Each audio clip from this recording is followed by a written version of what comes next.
Hi friends, എല്ലാ പേർക്കും ഷീബാസ് കിച്ചണിലേക്ക് സ്വാഗതം. ഞാനിന്ന് വന്നിട്ടുള്ളത് നേന്ത്രപ്പഴവും ഗോതമ്പ് പൊടിയും കൊണ്ട് ആവിയിൽ തയ്യാറാക്കിയെടുത്ത നല്ല ഹെൽത്തി ആയിട്ടുള്ള ഒരു പലഹാരത്തിൻ്റെ റെസിപ്പിയുമായിട്ടാണ്.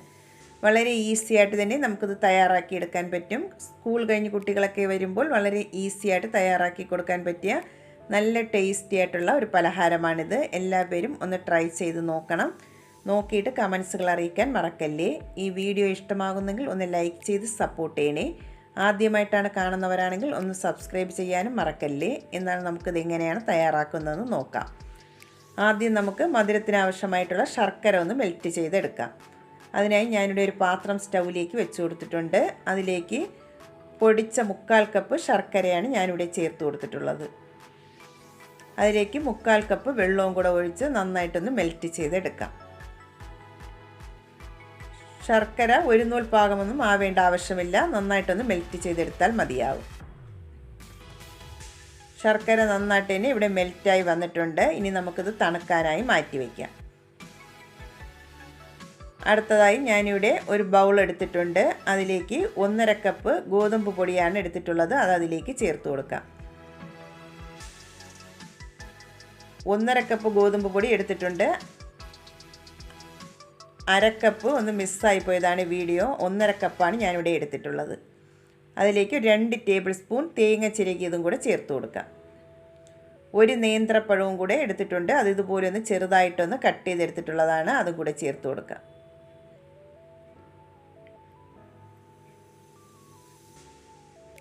എന്നിട്ട് ഇത്രയും കൂടെ നന്നായിട്ടൊന്ന് മിക്സ് ചെയ്തെടുക്കാം സ്പൂൺ കൊണ്ട്.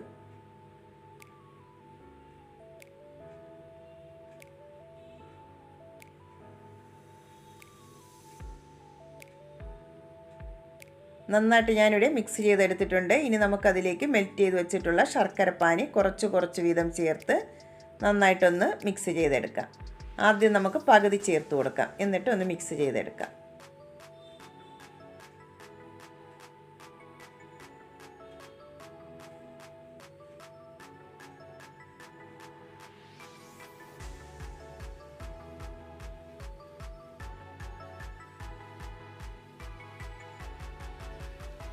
ബാക്കിയുള്ള ശർക്കരപ്പാനിയും കൂടി അതിലേക്ക് ചേർത്ത് കൊടുത്ത് ഒന്നും കൂടെ ഒന്ന് മിക്സ് ചെയ്തെടുക്കണം.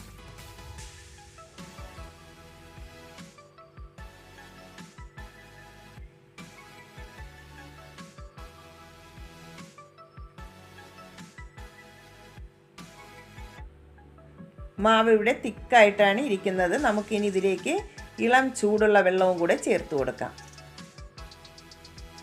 വെള്ളം ചേർത്ത് കൊടുക്കുമ്പോൾ ഇളം ചൂടുള്ള വെള്ളം വേണം ചേർത്ത് കൊടുത്ത് ഒന്ന് മിക്സ് ചെയ്തെടുക്കാനായിട്ട്.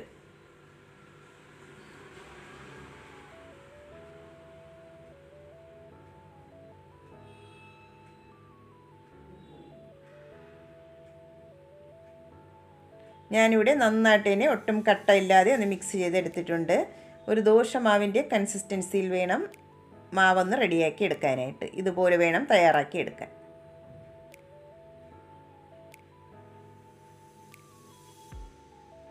ലാസ്റ്റ് നമുക്കതിലേക്ക് 1/2 ടീസ്പൂൺ ഏലക്ക പൊടിച്ചതും കൂടി ചേർത്ത് കൊടുക്കാം. ഏലക്ക പൊടിയും കൂടെ ചേർത്തതിന് ശേഷം നന്നായിട്ട് ഒന്നും കൂടെ ഒന്ന് മിക്സ് ചെയ്തെടുക്കാം. മാവ് ഇവിടെ റെഡി ആയിട്ടുണ്ട്. നമുക്കിനി ഇതെങ്ങനെയാണ് തയ്യാറാക്കുന്നതെന്ന് നോക്കാം. ഞാനിവിടെ ഇതുപോലുള്ള ഇഡ്ഡലിത്തട്ടിലാണ് തയ്യാറാക്കിയെടുക്കുന്നത്. നിങ്ങൾക്ക് വേണമെങ്കിൽ സ്റ്റീൽ പ്ലേറ്റിൽ വേണമെങ്കിലും തയ്യാറാക്കിയെടുക്കാവുന്നതാണ്. അതിലേക്ക് കുറച്ച് ഓയിലോ നെയ്യോ ഒന്ന് സ്പ്രെഡ് ചെയ്ത് കൊടുക്കാം. ഓയിലോ നെയ്യോ സ്പ്രെഡ് ചെയ്ത് കൊടുക്കുമ്പോൾ വളരെ ഈസി ആയിട്ട് തന്നെ ഇത് ഇളകി വരും. അതിന് വേണ്ടിയിട്ടാണ് സ്പ്രെഡ് ചെയ്ത് കൊടുക്കുന്നത്. ഞാനിവിടെ കുറച്ച് നെയ്യൊന്ന് സ്പ്രെഡ് ചെയ്ത് കൊടുത്തിട്ടുണ്ട്. നമുക്കിനി ഇത് അതിലേക്ക് ഓരോ സ്പൂൺ മാവ് വീതം ഒഴിച്ചു കൊടുക്കാം.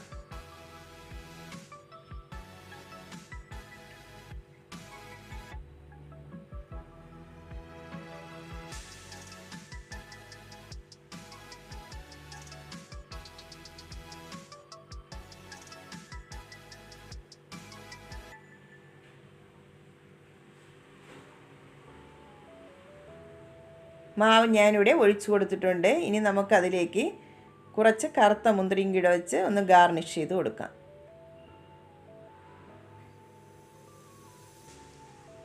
ഇത് ഓപ്ഷണലാണ്, ഉണ്ടെങ്കിൽ ചേർത്ത് കൊടുത്താൽ മതിയാവും. അല്ലെങ്കിൽ നട്ട്സ് എന്തെങ്കിലും ഉണ്ടെങ്കിൽ അത് ചേർത്ത് കൊടുത്താലും മതി.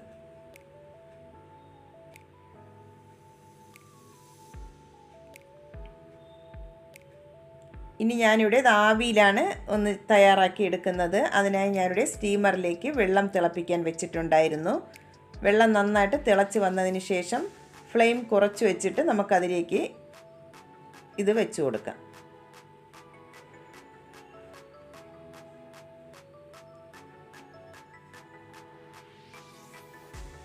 ഞാനിവിടെ വെച്ച് കൊടുത്തിട്ടുണ്ട്. ഇനി നമുക്കത് അടച്ച് വെച്ച് ഹൈ ഫ്ലെയിമിൽ വെച്ച് 10 മിനിറ്റ് ഒന്ന് കുക്ക് ചെയ്തെടുക്കാം.